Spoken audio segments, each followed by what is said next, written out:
One of the great stories that we've heard from the hostages who were released on October 7th is the story of Sapir Cohen.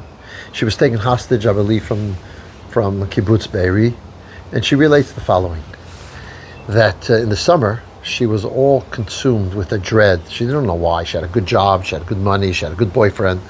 A dream, everyone would want what she had, and yet she couldn't get rid of this anxiety, this dread that she had. So she was concerned that she had some health issues. So she started going to doctors. They did all kinds of tests.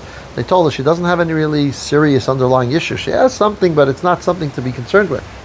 Then she hears that it's if you say chapter 27 in the Tehillim, in Psalms, it's you'll have blessing. So she started saying it twice a day. Say it, and she would say it twice a day for, I think she saw 30 days, which concluded on the 6th of October.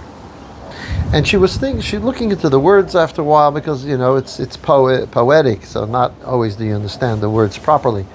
And she said, well, one second, this is not talking about health or healing, this is talking about war.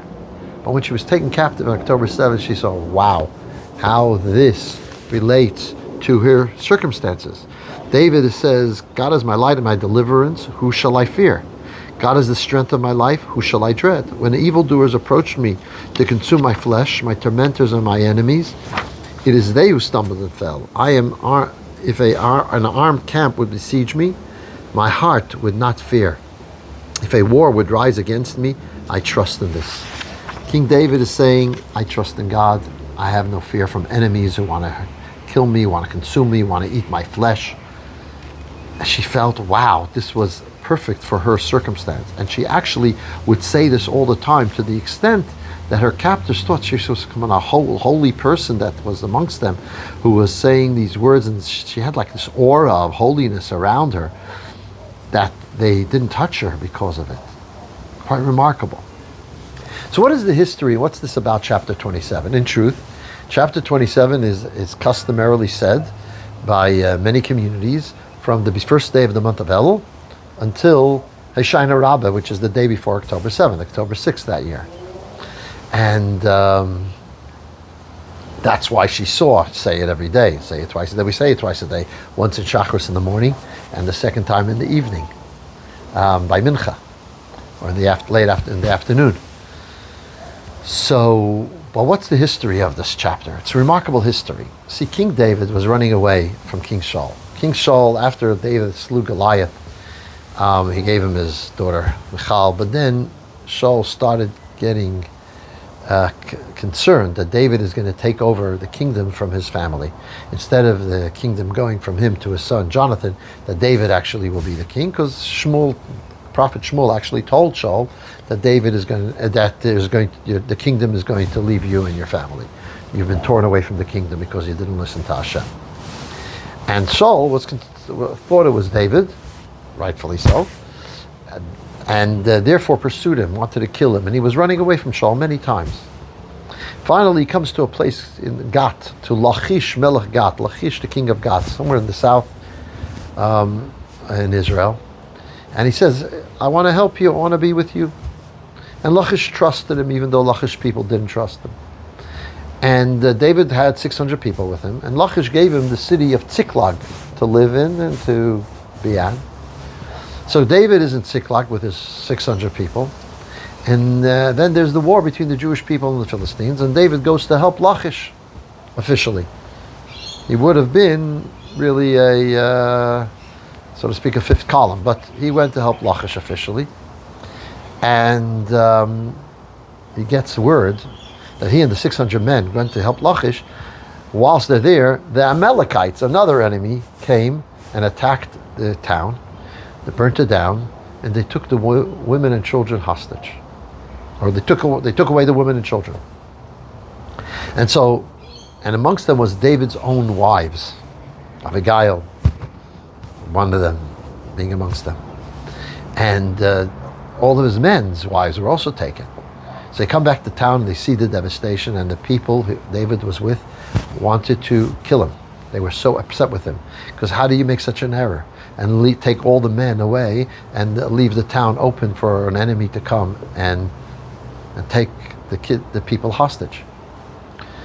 So David is concerned. He has no one in the world. He's not king yet, he's a general. But even his people are not with him anymore because they blame him for their calamity. And the prophet tells the story, concludes with Vayischazik David b'Hashem Elakav. David strengthened himself and Hashem is God. And then they went out to war against Siklag, against the Amalekites. And David prays to Hashem, and they're successful and so on. And this is the psalm that David says in association with it. That's why he says, my enemy comes to eat my flesh. Flesh is associated with one's wife. The Torah says he will cleave to his wife and there will be one flesh. So it is in that environment that King David makes this psalm. And this is the psalm we say now, the month of Elul. Why do we say it now? Because we each have a war. We have a war with our Yetzer Hara, evil inclination. And as such, we're saying Hashem is there with us to help us to succeed, to win this war. Now, where does David get this confidence that Hashem is certainly going to help him? This brings us to the question of emunah and bitachon. These are two words that could mean two different things. Emunah means I believe that whatever God does, He does for the best. Bitachon means I believe that God will give me what I expect to be good. There are camps who say no, bitachon, that's wrong about bitachon. Emunah and bitachon are one and the same. It means God knows what He's doing, and I trust that whatever He does is for the best, whether I see it or not. So I can't have confidence that things will work out the way I understand it, because maybe Hashem has a decree for whatever reason that it shouldn't be that way. That's one school of thought. That's not the Chassidic way of seeing it. It's not the way of seeing it of many of the original commentaries, like the Ramban, Nachmanides clearly states there's a difference between emunah and bitachon. Emunah means after the fact, you say Hashem knows what He's doing. Even though I don't understand why, Hashem knows why. Bitachon means that I have confidence that Hashem will give me good that I see as good, that I will appreciate that it's good now. Where do you get that confidence from? And King David is basically saying it. King David says elsewhere, if you have trust in Hashem, kindness will surround you. Where's it coming from? So the Rebbe writes to someone, it comes from a very simple place. Think about it. How do you view Hashem? Hashem is a loving Father. Hashem wants our benefit. Hashem wants our good. And Hashem has manifested Himself in such a way that He's shown such kindness and goodness to the world in so many ways. Yes, we focus on the bad and evil and negativity, but if we focused on all the positive, all the amazing miracles Hashem has done, we would appreciate that Hashem is kind. So why wouldn't He be kind here? Of course He would. But it goes a step further. It's not because Hashem has always been kind, so I'm certain He will be kind here. Hashem responds to us. There's a concept in Judaism called midah keneged midah, measure for measure. So when we show a confidence and a trust that Hashem is going to give me good in a way that I see that it's good, then Hashem reciprocates.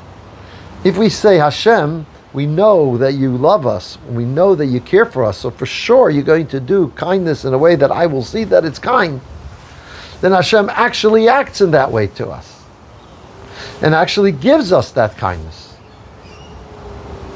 He showers us with blessings because of our trust in Him. Because we trust that Him, it's like when a child trusts in the parents reciprocate. If you show the trust, then Hashem reacts to you in the way that you approach Him. And this is a very important message for this period of time. Yes, there's a lot of negative that we hear and see, and we have to deal with it in whichever best way we can. But we have to know that ultimately, Hashem loves us, Hashem cares for us. We have to be certain in that trust, and then that very certainty leads Hashem to act with us in a revealed way, giving us that positive energy, positivity, and blessings in a way that we see it's good, so that He will bless us and our families with a good, sweet new year with only blessings and peace and good health and wealth and shiach. Shabbos.